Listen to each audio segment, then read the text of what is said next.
Pinuntahan namin ang gawaan ng mochi dito sa Nara. Kaya lang di namin naabutan na yung paggawa na to. Sayang. Let's insert na lang ang video ko paano nila ginagawa ito. Panoorin nyo guys. Tingnan tayo. Ito na.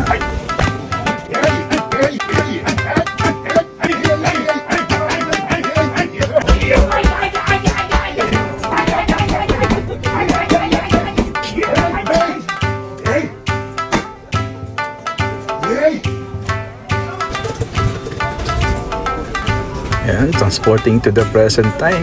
Sa halagang 600 yen, makakatikim na tayo ng mochi.